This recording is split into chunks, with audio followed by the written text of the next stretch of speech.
Hi, everyone. Welcome back to Maxed Out with me, Lorena. Today, I have a special guest, and I'm going to turn it over to her so that she can introduce herself. Hey everyone, I'm so happy to be here. Thank you so much, Lorena, for having me. I'm Davisha. Many people in the Max and Hall fandom know me as DC. I run the fan page Damien Hardong Florida on Instagram. This show means so much to me, and I'm really excited to dive into some of the most powerful moments from episode 6 with you today. Yeah, great. Thank you so much for joining. Is it shout out time? It is shout out time. Before we dive in to the powerful moments, I just want to give a quick shout out to Jennifer Archer and her debut novel Into the Deep Blue. I've had the chance to read a digital copy via NetGalley last month, and it's such a beautiful, emotional story that really stays with you. It officially arrives in North America on September 30th, and I can't wait for more people to experience it. Oh, that's great. Sounds so exciting. I wanted to just jump right in and start talking about episode 6. So, just to recap, right now, everyone is over at Oxford. They're doing their interviews, and we're going to pick up right where Ruby is waiting to be called. So, she's in the lecture hall, she's studying her notes, she's nervous, and then suddenly her name gets called. So, this is the first key moment that we want to talk about. So, Tavisha, do you want to pick it up from here? Yeah, of course. Let's dive right in, right? Yeah. This is a really one of the moments that really stayed with me while she's walking up as Jude called her name.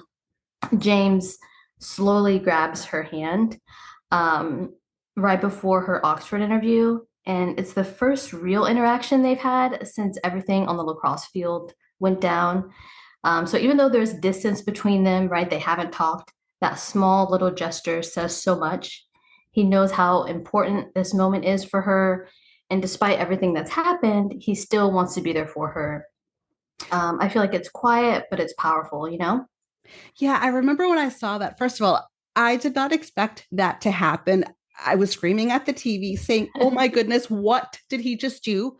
Because remember, he had just broken up with her. He was really mean. So I didn't expect him to talk to her. And I like that slow mo of him like grabbing her hand. And then she's just her frozen looking at her hand. I'm looking at the hand. I'm looking at his face. I'm looking at her face. And this is huge because James knows how important this is to Ruby. I mean, she's always talking about that recommendation letter. She wants to go to Oxford. She talked about it when they went to the showroom when he Right, says to her, "Tell me something that no one else knows about you." And she talks right. about being the first one in her family to go to college. So the fact that he cares enough to say good luck is huge. Right. Yeah, that scene I feel like is monumental and sets the tone for like the rest of the episode. Exactly, exactly. So the next big scene that we want to talk about or key moment is the pub scene. So we're going to just jump right over. The interviews are done for the first day.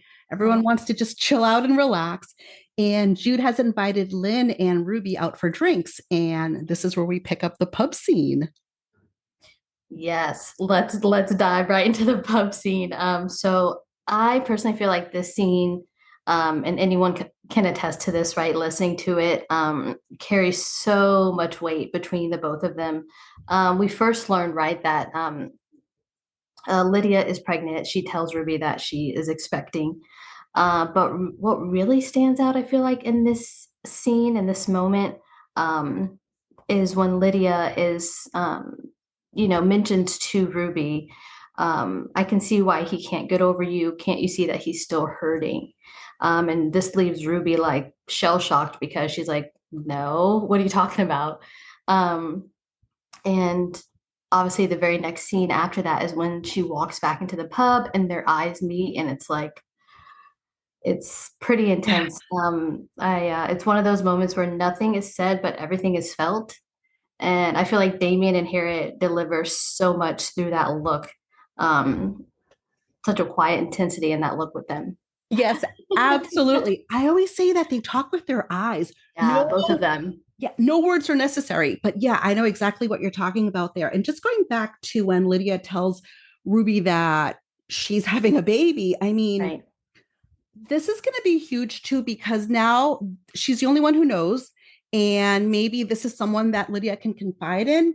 And then also the fact that she says to Ruby, sometimes the hardest thing to do is to let someone go that you love. So this kind of like signals to Ruby that, okay, maybe James let me go because he actually truly cares. And what he said to me on the field isn't really what he's feeling or thinking. It was more that he had to let her go. So yeah, a huge, huge scene here. And once again, talking with their eyes so often in this show.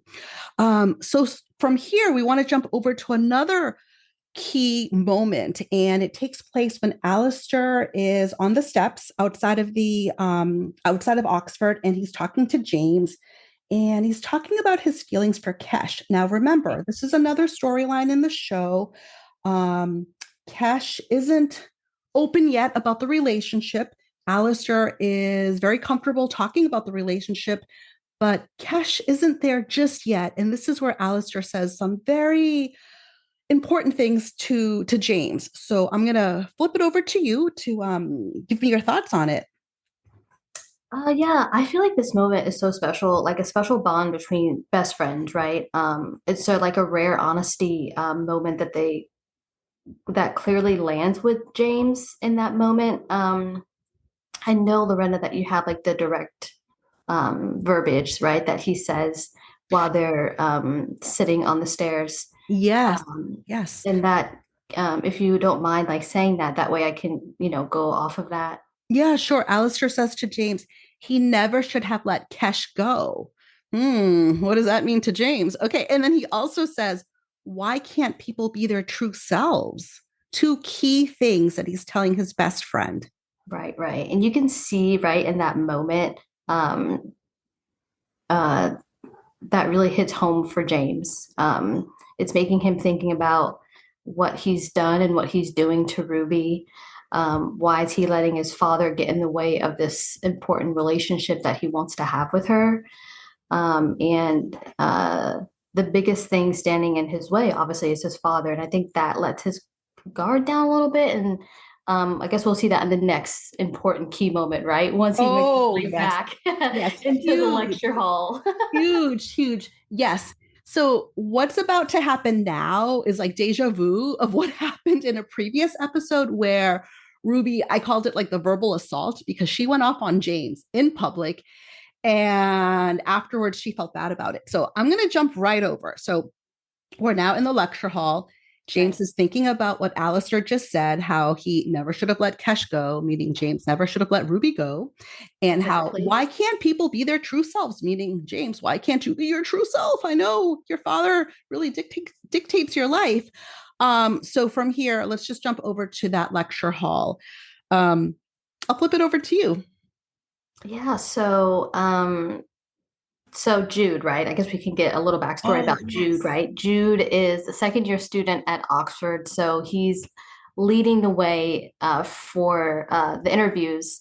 And he's clearly taking a liking to Ruby, like they've interacted a couple of times prior to now.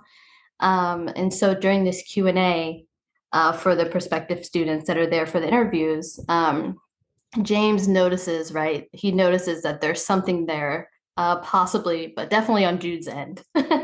And jealous James comes out, right? Pretty fast. Yeah, love Uh, that. Love jealous. I think everyone loves jealous James, but go on. So sorry. Go on.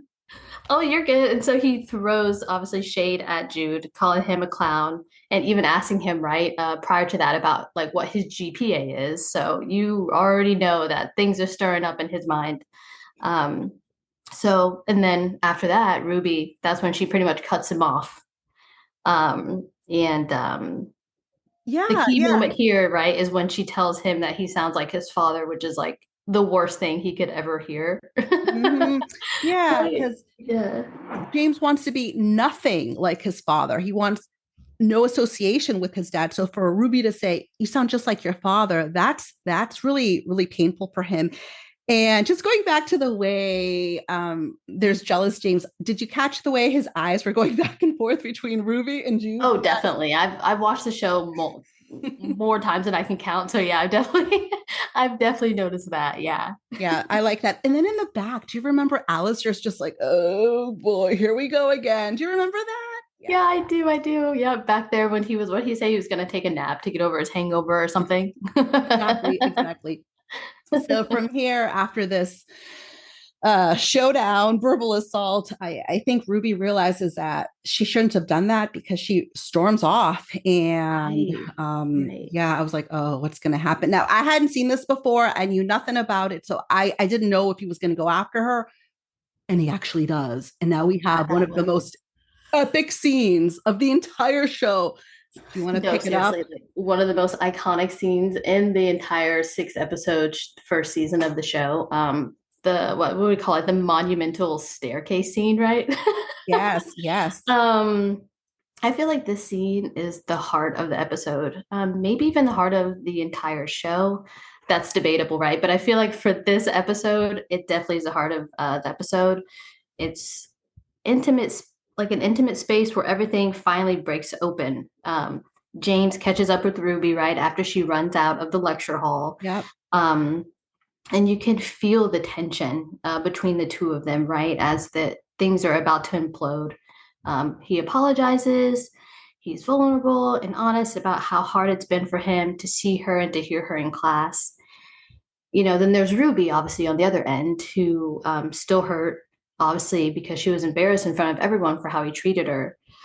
So they're both being very vulnerable and honest in this moment. And it's so, honestly, Damien and Harriet, like, Oh, I just can't even get over their performances on the staircase. absolutely. I remember too when I was watching it, like you can see both of them crying. There's so much Right. emotion. Like I could feel all of these emotions, and I'm just the viewer. I felt like I was a fly on the wall. But yeah, they were amazing. And she's telling him, why can't we just go back to you ignoring me? And he's like, I can't forget you. I hear you in class. I see you in class. So now we're learning that he actually truly does care for her. And she's just confused and she starts running off. She starts heading towards her room. And she had also Mhm. said prior to that, like, you don't know what you want. So James shows up, goes up to the top of the stairs and says, I do know what I want. In my head, I was like, I know you want her, but no, that's not what he says. Oh my God. So yeah, I love this scene. Okay. Oh, is this when they start playing that song as well? The oh my goodness. What do Songs you in want? cinema. Yeah, songs in cinema. Yeah, Songs of Cinema, what do you want? Yeah, that I remember like when this show came out, right, in May 2024, like everyone was like, what is this song? Like I can't find it anywhere. Like Yeah. and they finally came out right with the soundtrack for the show. And it was yeah, Songs of Cinema, great record for that scene. Yeah, every time I hear that song, like I'm automatically thinking of the show. But anyways, getting back to the staircase. So he's like, you don't know what you want. No, I'm sorry. She says, you don't know what you want. He's like, I do know what I want. And then I'll let you take it from there. Right. And then, right, as she's walking right towards her dorm that she's staying in, someone, James, comes up behind her off the stairs. And yeah, you're right. He has already said that he does know what he wants. She turns around and uh one moment here. Let's see. No one's ever asked me what I want. And she's like, not true. I care what you want. Yeah, I care about what you want. So as she turns around and walks away, he grabs her hand and they have that intense kiss, that long awaited, right, Passionate. kiss that everybody has been wanting, even them, obviously. It's finally come that moment in time where all of their emotions are laid out in that one kiss right there, I feel like. Yeah, yeah. So they're just staring at each other. Both of them have tears in their eyes. And she's getting frustrated because he's not really making a movie. They're just staring at each other. And I thought, okay, she's going to go back to her room. That's it. Okay, next episode, not knowing that that was the last episode. So out of nowhere, he grabs her arm. They start kissing passionately. She's on top of him. I was screaming at the TV. I was like, "Oh my goodness!" It was I so can see yeah. this. You can see me doing that. Yeah, I'm pretty passionate and emotional, anyways, when I speak about the show.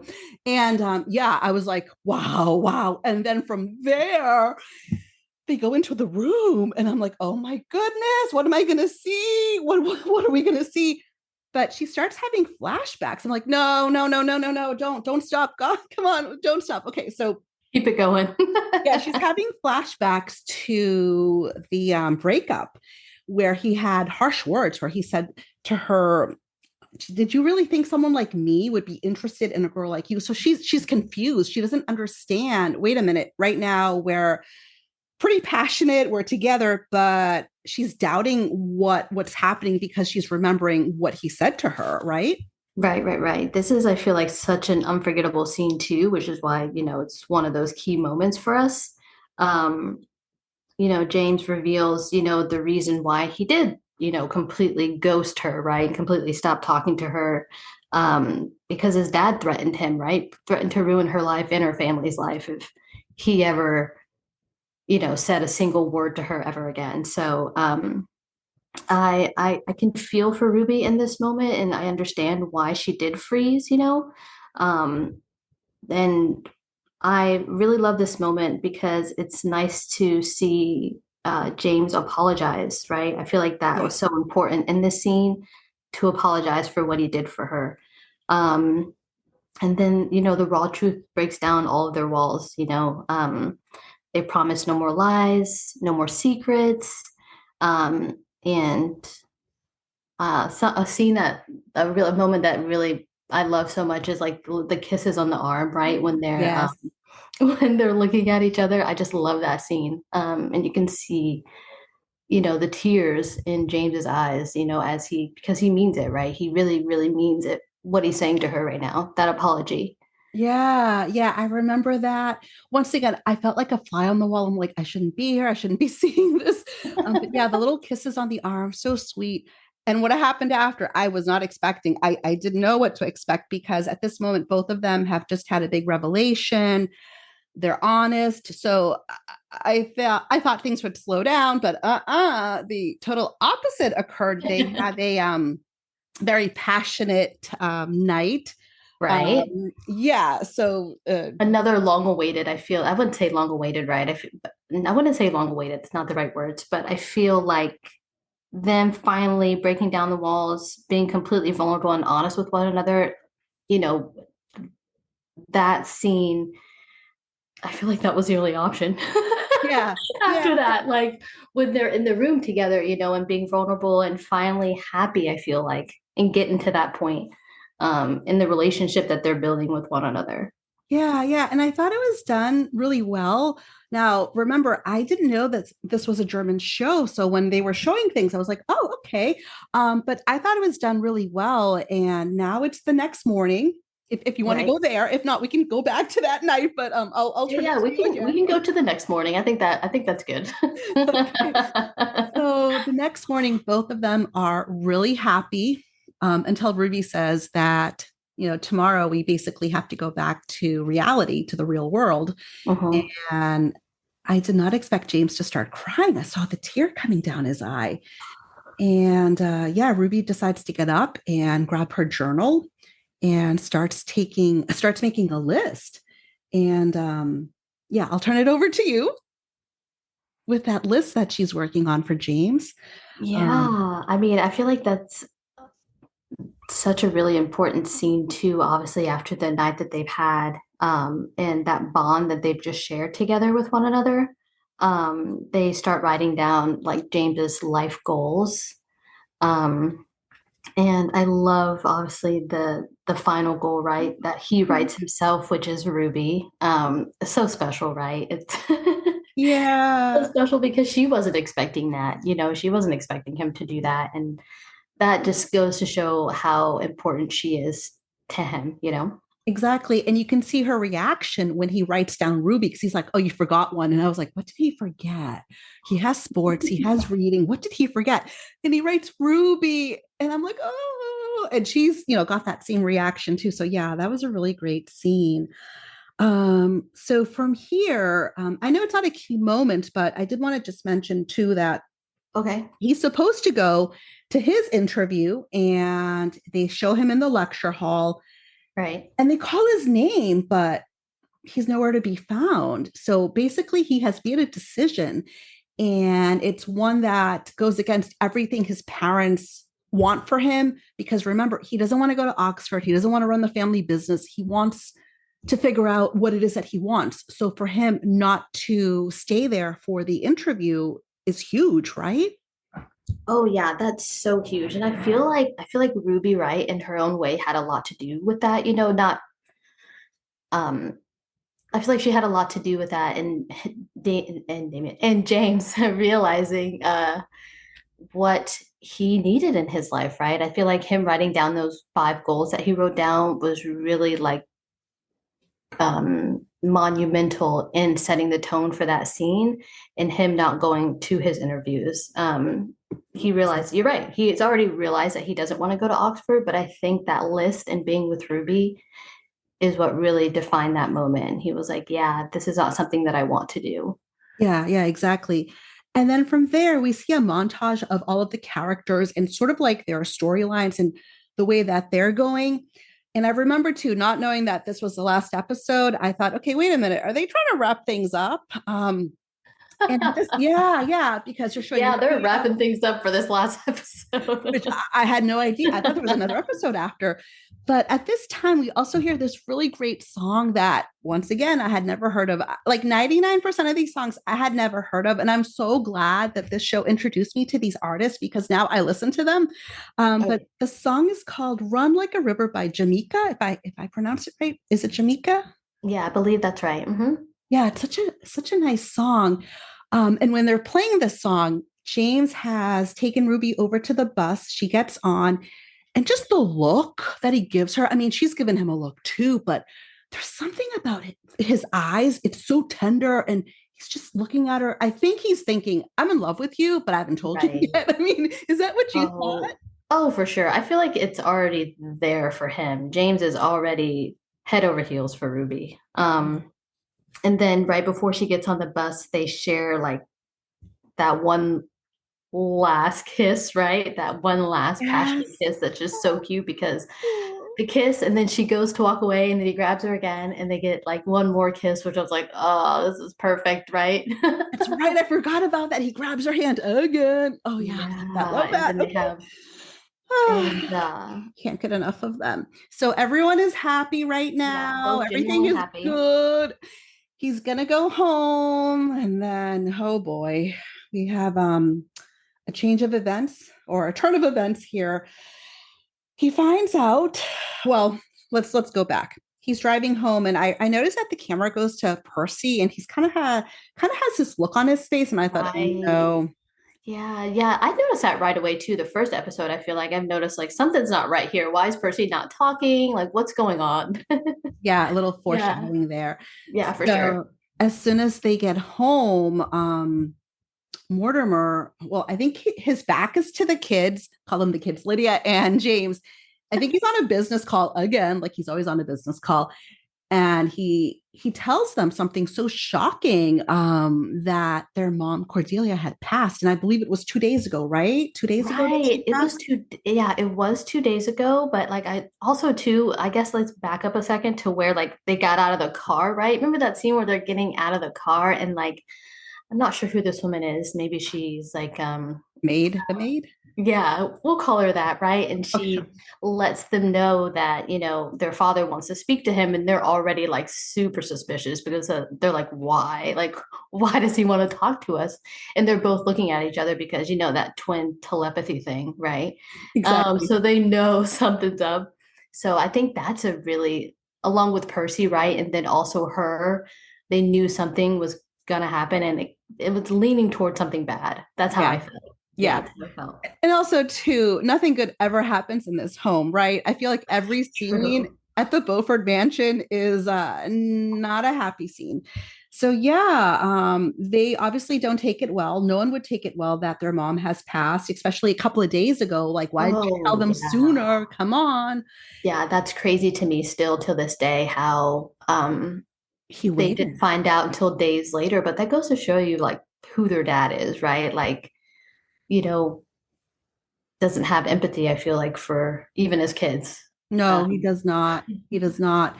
And James, he can't take it anymore. so he basically snaps. I think he snaps. And I didn't see this coming, but I For do sure. remember, Definitely snaps. Definitely yeah, snaps. the camera went over to his hand, like he's making a fist, and Lydia's like, oh no, oh no. I think Lydia knew what was about to happen. So next thing I know, and I'm like, whoa, once again, screaming at the TV, James knocks the dad down and he's like hitting him and hitting him. And I thought, oh my God, I thought he was gonna, well, yeah. So he's just going at it with his dad. And then Percy, of all people, Right. Pulls him away.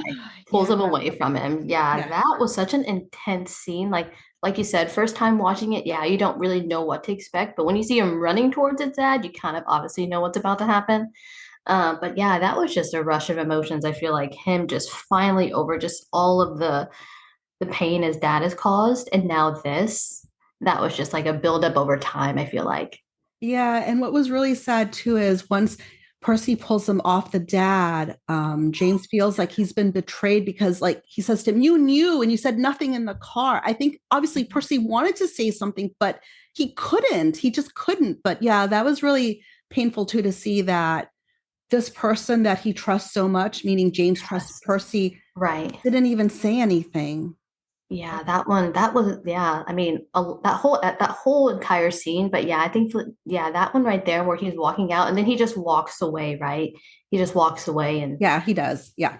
um, And I didn't know where he would go, but obviously he's going to go to Ruby. He's going to seek comfort in right, her. And it appears like he's been walking all night because when Percy pulls him off the dad, it's daylight. right. That's very Daylight. true. Daylight. That's Okay. very true. Sorry, I'm here singing They daylight. But never really say how, that the distance from her house to his house is, but I mean, I'm sure it seemed like it was far, right? With the day to night time. yeah, because now it's night and he's holding on to the watch and he's standing outside Ruby's house and he looks in the window and he sees this family, the Bell family. They're happy, they're laughing, the complete opposite of what he sees in his own home. And I thought he was going to go in. I really thought he would go in, Oh but man, I really wanted him to. I feel like we all like that's when I was screaming at the TV. Like that's when I was like, "Oh my goodness, go to the door, James. What are you doing?" yeah, That is I feel like all of us were hoping for that moment. But I feel like him and I feel like Damien has mentioned obviously in interviews how like he just saw like how happy they were together. Like he didn't want to ruin that moment that they were having with his own family problems. And I feel like that moment kind of deepened his loneliness that he has, with himself and his family. Like he'll never have that. yeah, yeah. And I could feel that like Ruby could sense something or someone was out there. Because remember, she kind of Mhm. like tilts her head and she's looking out there.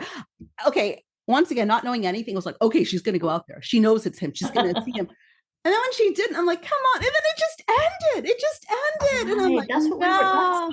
That's what we were all hoping, right? She would finally look up and see him, right? She would look up and see him there, but she does finally look up and he's not there anymore. So that was like, yeah, that was. So yeah, that leaves us on a crazy cliffhanger, right? That leaves us on a crazy cliffhanger. Like, what's gonna happen in season Exactly. two? Yeah, that Okay. leaves us. I'm ready for season two. I am counting down. The whole fandom is counting down. We are waiting Oh, for for November sure. 7th. I just wanted to hurry up. I think I even said in one of my posts, I'm happy to skip the entire summer if Oh, I can just go stop to. it right now. No, I want to go to November 7th. I want to go. I want to know what's going to happen. Oh, No, yeah. I want to know. I want to know what's going to happen too. Like, I'm so excited for it. I did read the books right last year. I read them like online, so I know what's happening. So I'm just so excited to see it come to life. Yeah, so we are so excited for season two. We cannot wait. So thank you so much, everyone, for listening today. And Davisha, thank you so much for joining. You are welcome back anytime. If anyone has questions, comments, certainly reach out. You can DM us. We both have a fan page on Instagram. Mine is maxed out at Breaking Down the Halls. Davisha, let me turn it over to you. Oh, thanks, Lorna. So I just want to say thank you so much for having me on. It truly means a lot to share this space with someone who loves and feels the show as much as I do. And yeah, like Lorena said, we're just counting down to November 7th. We're Yeah, all so excited. can't wait. All right, I'll be back next week. Have a good day. Take care. Bye-bye. Bye. Bye.